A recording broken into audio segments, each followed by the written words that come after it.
Hello and welcome to Dialogue on CCTV News, coming to you live from Beijing. I'm Tian Wei.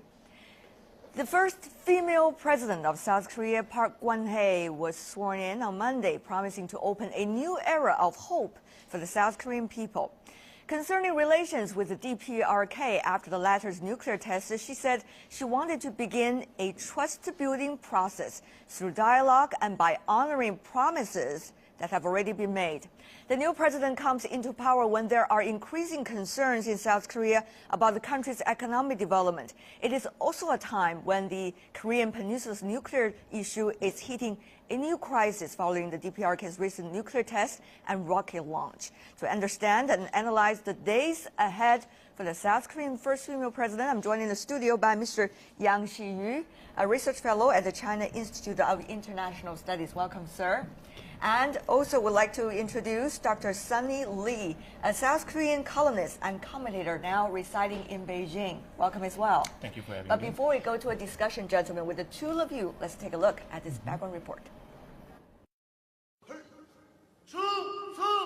Park Geun-hye, who won South Korea's 2012 presidential election with 51.6% of the vote, has taken the oath of office as the country's 18th president today at the National Assembly, with around 70,000 South Koreans and foreign diplomatic guests witnessing the swearing-in ceremony.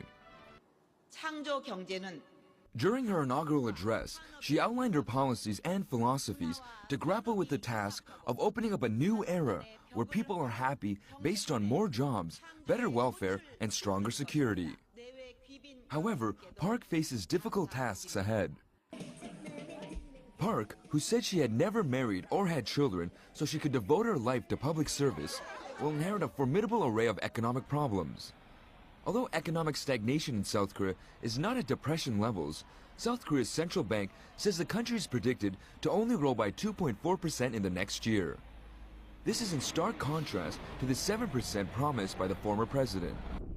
The DPRK is another headache for Park, since she will have to be mindful that many South Koreans are frustrated at the state of inter-Korean relations after the Lee government's 5-year term, which saw 2 nuclear tests, 3 long-range rocket launches, and attacks blamed on the DPRK that killed 50 South Koreans in 2010. Park has spoken of restoring joint economic projects and providing humanitarian aid to the DPRK. However, Park Geun-hye's earlier vows to soften Seoul's current hardline approach to the DPRK is being tested by Pyongyang's recent underground nuclear tests. Park met with U.S. and South Korean army officials to ascertain her country's military readiness following the DPRK's recent nuclear test. Park Geun-hye reiterated South Korea's stance regarding the South Korean-U.S. alliance. Regarding Japan, South Korea will work to mend bilateral relations despite the recent differences facing them, including the territorial disputes over the Takeshima Dokdo Islands and the perennial issues of World War II atrocities committed by the Japanese. Both South Korea and Japan are transitioning into new governments, and the world will be watching how the leaders of these two countries tackle these sensitive issues. With me back in the studio once again, we have Mr. Yang Xi-yu and Dr. Sunny Lee. Well, President Park today said one thing during the inaugural ceremony concerning one of the crucial issues facing the world's security, that is the DPRK issue. She said, and here I quote, South Korea wanted to have a trust-building process with DPRK. Concerning what were the policies of the previous administration in South Korea, was she, this time, Mr. Yang, extending an olive branch to Pyongyang? Well, it's a sort of olive branch, and as well, it's a gesture designed to test the water. In other words, she sent a relative positive message.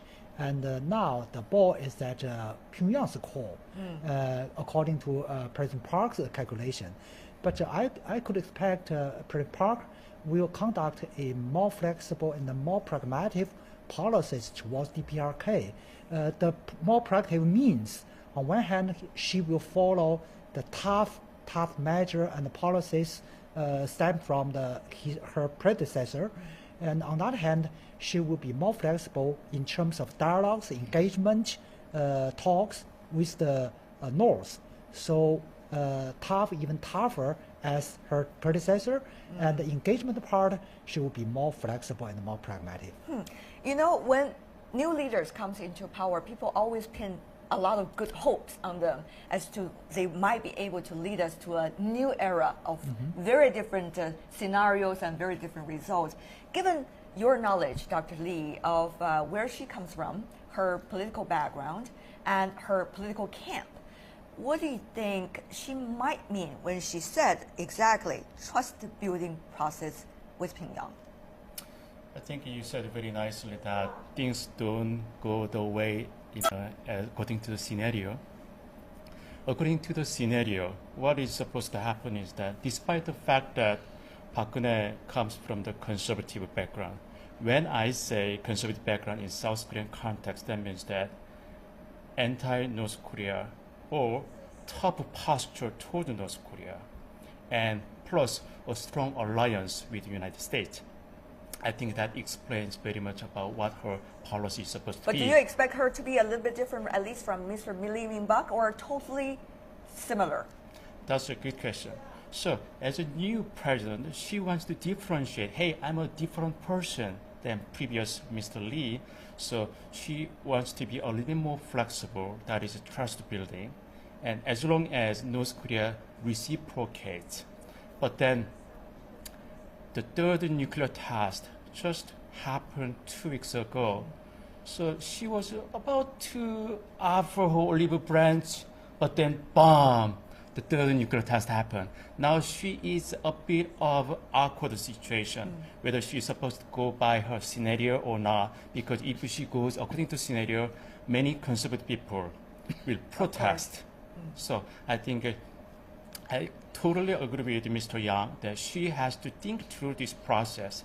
But then, this is, well, majority of strategists think this way, but other strategists think that when the time of this conflict is also a time for opportunity. So there might be a big political deal might be possible between the two Koreas.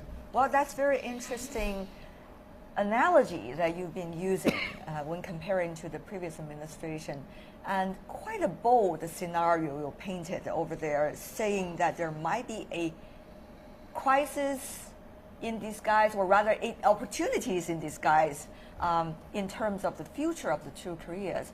But Mr. Yang, let's just be a little bit realistic here. She's been, though, talking about the trust building process. What have been the promises made by South Korea to DPRK, and to what extent do you think Seoul will really be able to keep those promises? One would think about economic provisions, certainly for DPRK. One might think about the second track people to people, and one might also think about in terms of international relations, the relations between the two might be a little bit warmer, but are those expectations practical? Well, I think the term of trust building process is very smart, because on one hand, the term provides a large room enough to imagine what will contain. It's abstract. Yeah. On the other hand, it's quite ambiguous. You cannot name everything concretely, so you cannot criticize her, say you didn't realize what you promised, so no concrete things promised. So on one hand, promised a bright future, on the other hand, promised nothing concrete. Right. So it's a very smart term. But however, I think the core of the term is very positive, because the inter-Korean relations contains a lot of countless problems. Among all of the problems, the fundamental thing is the mutual distrust between the two Koreas. You can name everything difficult, but the most difficult things lies in the mutual distrust. So she obviously cut to the point, say, let's build up the confidence buildings between the two. I think if she is successful in build the trust, then all the other difficult issues can be solved. Of course, it takes two to tango always. When you said, Mr. Lee, earlier that the DPRK has to reciprocate so that she will be encouraged to take one further step toward the so-called trust building process. But then it's very hard to say what exactly is the standard of so-called to reciprocate. Who will be able to tell whether DPRK is reciprocate or not, or whether President Park is sincere or not in her statement, given she is a politician? What is your analysis in this regard? That question is very perceptive. I think Park is playing two games here. Her partner is not only North Korea, but domestic audience is watching her every move. Who is more important? If you ask me, I think domestic audience is much more important because they vote her to become the South Korean president. North Korea didn't vote her. Actually, North Korea was a little against her. So, given the two audiences, and third, there is international audience. So she is juggling between these three different interest groups. But I think it should be remembered that the most important audience is the domestic audience, and who supports her is the South Korea's conservative audience, who is sharing the common interest, the vested interest with her. And if she is disloyal to the group interest, she will be ostracized. She won't get parliamentary and other support from other powerful players, politicians. So I think it's very important that she's going to, reach out with her olive branch. Right. But this might be turned out to be just a political gesture unless North Korea also reaches out to a significant degree that is palpable by the South Koreans. Oh, that's a signal. But that is only fair, isn't it? I mean, you see the two countries are all playing very similar cards. For DPRK, for example, Mr. Yang, on the one hand, it is doing this rocket launch, it is doing the nuclear test despite oppositions from the international community to make sure, at least the DPRK analyzed like that, they say to make sure that the country will be strategically safe to deter any attack from others. On the other hand, it is also talking about developing its own economy. It is also talking about, if possible, building trust with other countries. However, they would argue other countries are not building trust with DPRK. On the other hand, you see South Korea, on the one hand, the new president extending apparently an olive branch to Pyongyang to have a trust building process. On the other hand, South Korea is having nuclear military exercises with the United States just over the past few days. It's doing everything also to strengthen the alliance with the U.S., which was an alliance has always been there over the past few decades. So it seems that both countries are playing very similar cards. You can't let one blame the other because everybody seems to be quite similar. Oh, I disagree with that because after the third nuclear test, I said domestic audience is most important. She needs to show something to the domestic. Hey, North Korea did a nuclear testing. You're not doing anything? Hey, you should do something. We cannot attack North Korea, but we should do something. What's the option? Military exercise. That's the inter-Korean angle. Now there is a U.S. angle comes in. From the U.S. perspective, the third nuclear test is a great opportunity to flex its muscles. Hey, North Korea is dangerous. South Korea, you are my friend. Let's do some military drills together to show off our strong will of your deterrence. Argument is? My argument is that although it looks like a tit for tat, but then there is a plot that is supposed to working according to the action by North Korea. I think North Korea could change that action, and China can play a role because South Korea and the United States and other countries, we have tremendous expectations of the role of China can play here. You are kicking the ball back to the court of Mr. Yang. China's role, of course, everybody is talking about China's role. China has always shown its very strong attitude this time after the nuclear test by DPRK. Is it practical, or rather is it pragmatic for the others to pin too much hope on the role of China, given the fact that DPRK, it is a sovereign country, it is making its own decisions. On the other hand, what are the responsibilities, Mr. Yang, of other important players in terms of the six-party talks? What kind of attitude they need to show to DPRK so that the process can go on in terms of bringing peace back to the Korean Peninsula, if ever possible? Yeah, I think just now you used a very meaningful and a good term, say responsibility. Say what kind of responsibility China should take under the current complicated and dangerous situation. Many people, many countries you mentioned have a very high expectation on China. Say this is a high time for China to do something significantly. Okay, so what kind of thing China can do significantly? I think the two categories. Category one, just like U.S., Japan, or South Korea expected, say, you Chinese, in your hand, lot of cards.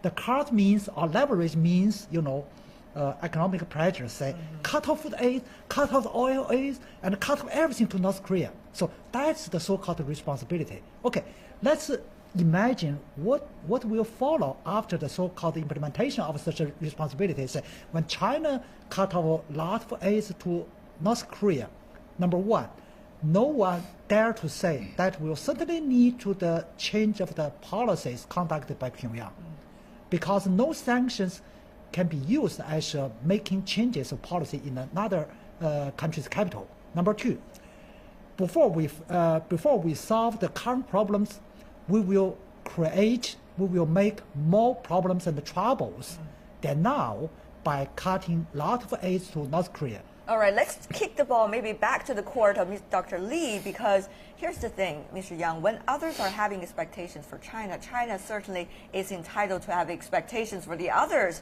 to work together to bring peace to the Korean Peninsula. For this new president of South Korea, who is not new at all in her national politics, what is China's expectation, particularly in terms of the DPRK issue?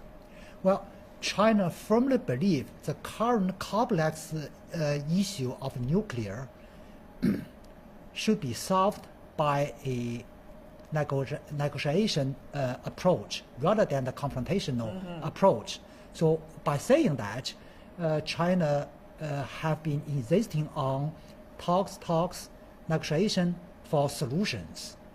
So even currently, we are discussing the new resolutions in UNSC.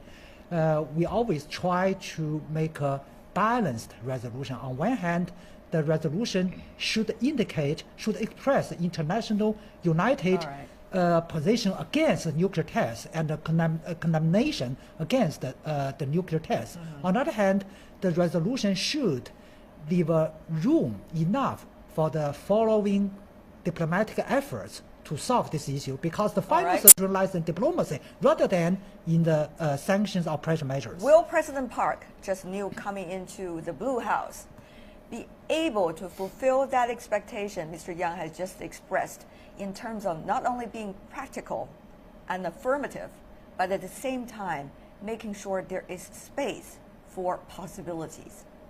Well, North Korea is a sovereign country. China is a sovereign country too, so China can make its own decisions. As a South Korean, I'm not going to tell what China is supposed to do. But let me just... do you think President Park will be able to do what just Mr. Yang illustrated?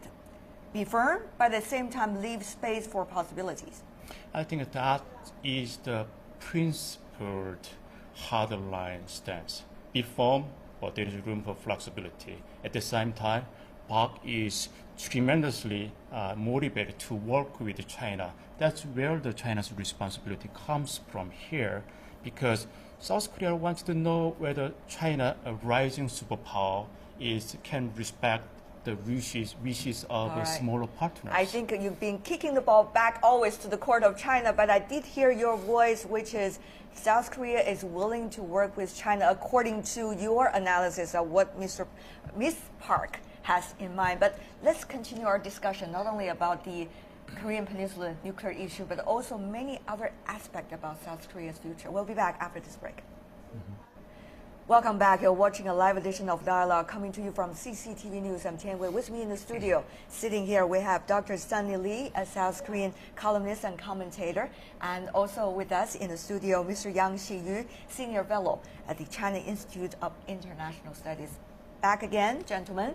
Earlier, you've been trying to kick the ball at each other's court and saying whose responsibility is it to keep peace and stability on the Korean Peninsula and Northeast Asia, pointing each other as well. But let's go a little bit further in our discussion. Of course, the role of the United States has always been very significant inside Northeast Asia. And particularly with the rise of China, there have been different analyses coming from China's neighbors, thinking where China is going and therefore what does it mean for their own country. South Korea is no exception. What does this mean for President Park's presence in the Blue House, particularly when she's making the policy towards the United States about this alliance? Well, I think the alliance means that by default, things, the South Korea-U.S. alliance is already strong enough. So I think from what I'm gathering, I know some of her security advisors, from what I'm hearing is that they're going to put the already strong U.S. alliance by default. And they're going to also create a room to work closely with China. But this has to be reciprocated as well. Interesting. Well, that sounds a little bit abstract at the same time. Mr. Yang, what is your analysis? Well, quite similar with Dr. Lee mentioned. In my observation, during the past 5 years, South Korea has successfully built up or strengthened the allied relation with the United States. And with the rising, by the way, China is in rising, and South Korea is in rising. Actually, right. rise of China is a part of rising Asia. So many countries in this region are rising. And with the rise of South Korea become more and more confident. And now, currently, their national interest lies in two parts.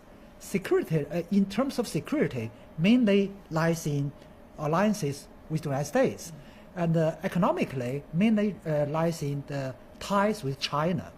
So now that they have a very good part of the security base, then they want to extend their security cooperation from one power to the other. Say, in the next few years, I can expect the new government of Seoul will strengthen new efforts to strengthen the cooperation in security, not only economic, but in security area with China. Number one, for the peace and stability on the peninsula. Number two, to input momentum for rise of South Korea through the cooperation with both of the superpowers. Well, that's probably the direction. On the other hand, though, in terms of economic and trade development between the two countries, South Korea and China, we did see huge opportunities over the past few years and even decades. But at the same time, we do see the emergence of so-called the TPP, which is a Trans-Pacific Partnership, and initially brought up originally by the United States and some of its Asia-Pacific allies. So that, in a way, some say, might be able to challenge the already existing trade relationships among Asians or among Asian countries. What is your analysis, Dr. Lee? Is the strong economic ties South Korea had with China over the past few years going to continue under the shadow of TPP? You are asking a tough question. Let me try to answer this question. With a top answer, please. Go ahead. As you know, there is TPP, US-led TPP. There's also US-led missile defense.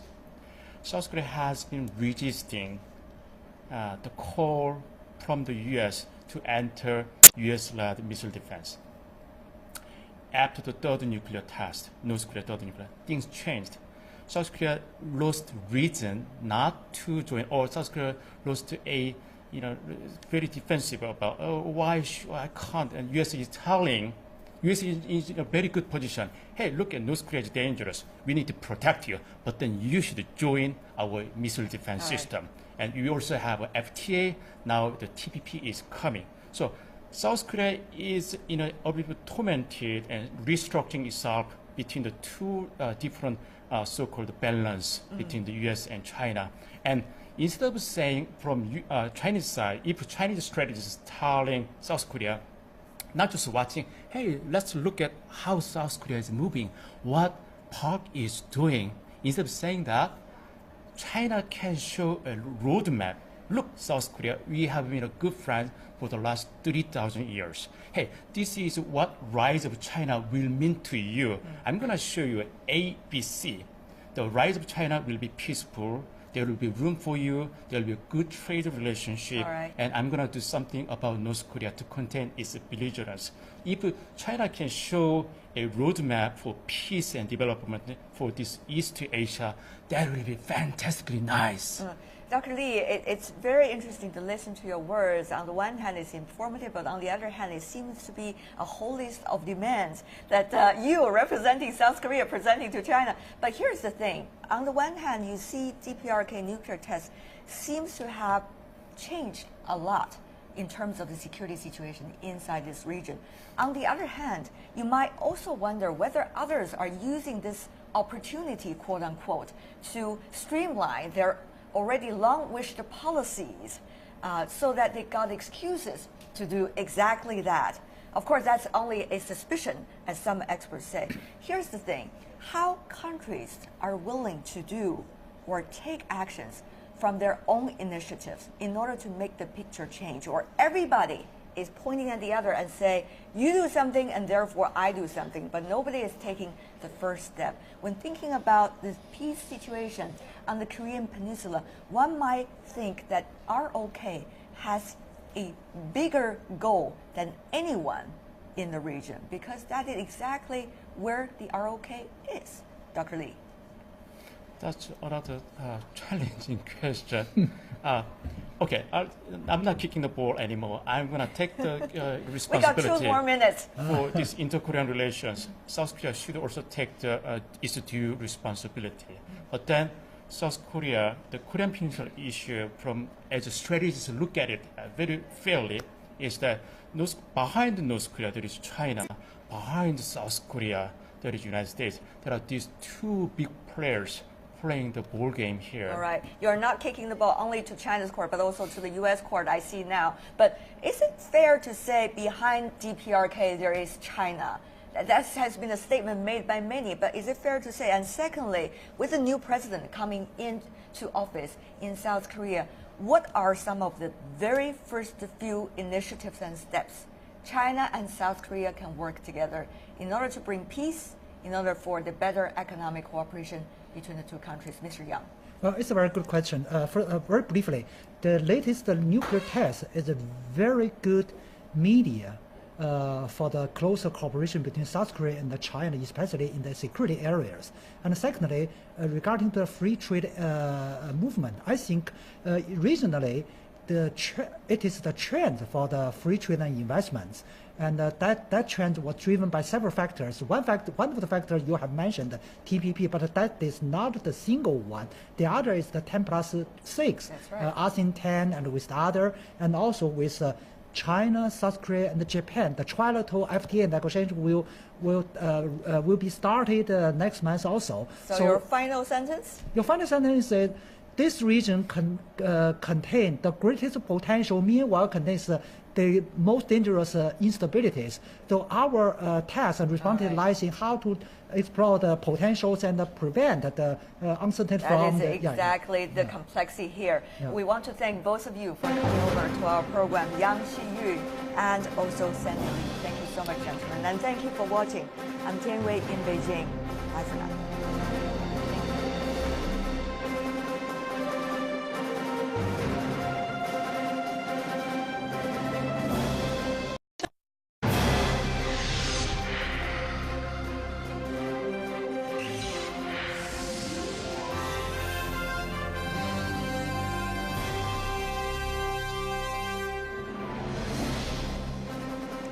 Hello and welcome to Dialogue on CCTV News, coming to you live from Beijing. I'm Tian Wei.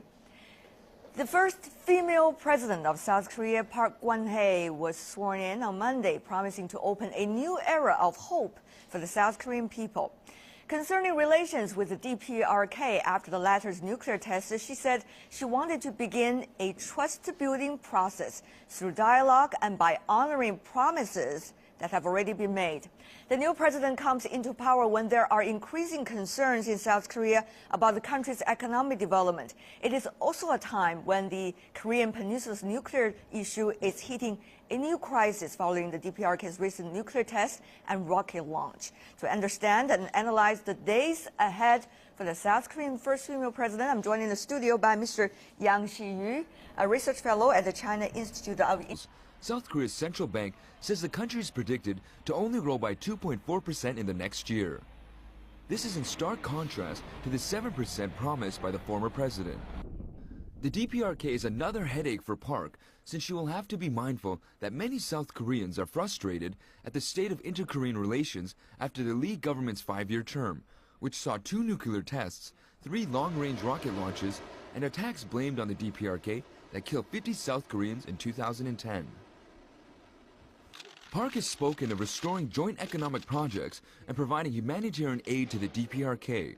However, Park Geun-hye's earlier vows to soften Seoul's current hardline approach to the DPRK is being tested by Pyongyang's recent underground nuclear tests. Park met with U.S. and South Korean army officials to ascertain their country's military readiness following the DPRK's recent nuclear test.